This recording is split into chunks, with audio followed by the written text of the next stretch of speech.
Ganito ang buhay college.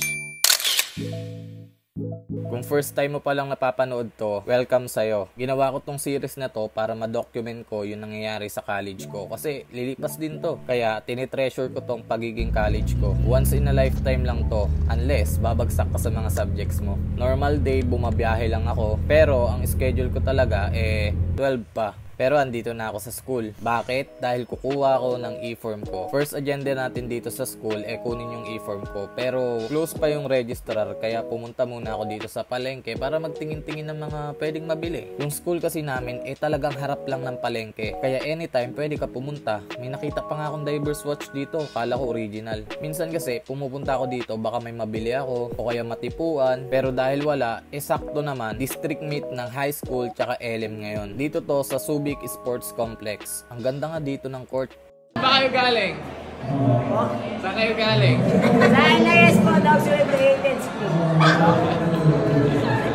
Game. So guys, yung school na yan, dyan ako galing and player din ako. Hindi lang district meet ang naabot ko, kundi provincial meet. Hindi ako pinalad sa Claraa Kaya masayang masaya ako talaga kapag lumalaban yung school ko dati. Alam nyo, as much as possible, sumali kayo sa mga sports. Walang mali doon. Alam nyo ba, sa totoosin, masayang Kaya palag lang, dito na kami sa school para kunin yung e-form. Kaso nga lang, wala pa daw, hindi pa raw nakaayos. Ina-alphabetically pa kasi. Kaya sinundo muna namin yung isa naming kaibigan. Alam nyo ba guys, sobrang importante na meron kayong kaibigan, lalo na sa college.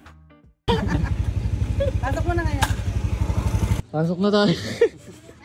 Sabog pa ako. Ha? Sabog pa ako. Sabog ka pa? Pasok na tayo, gago. Sabi, wala pa ate. Gago, meron na. Meron na pala. Oo. Ano oras na ba? 9:42 na bala. Gawin natin audience, pre. Mga upwards yan. Dito tayo sa Villa. Anong pangalan nito, tol? Villa Astoria Village.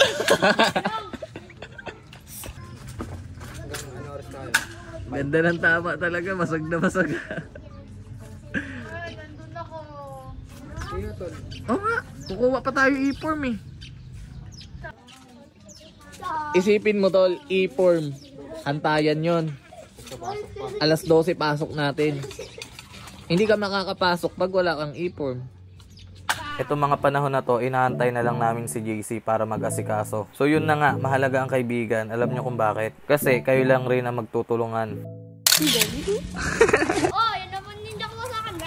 Kaya itong vlog na to, para sa amin to at para sa akin. Kasi pagdating ng panahon, papanoorin na lang natin tong mga to. Kaya shoutout sa lahat ng mga nakikita sa vlog na to, lalo na sa mga kaibigan kong sumasama. Gubings ka tol na yun, tol. Iba yung pagkagwapo mo. Hindi ko nga alam ang nangyari. Parang pag nakaitim ka, tol, parang ano, alam mo yun? Addict. Hindi. Hindi man ganyang addict, tol Ano? Sobrang linis mo, tignan. Nakailang chicks ka na, tol? Wala pa nga. Wala pa, single since birth. Tol. Tangin. Hindi muna namin ito guys. May buhang.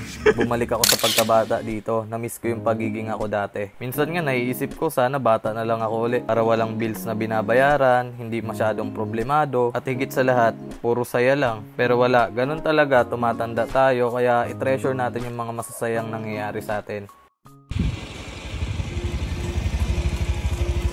English bro. Nagpapagasaw sa Gobic. Sa Gobic? Oo, tayo.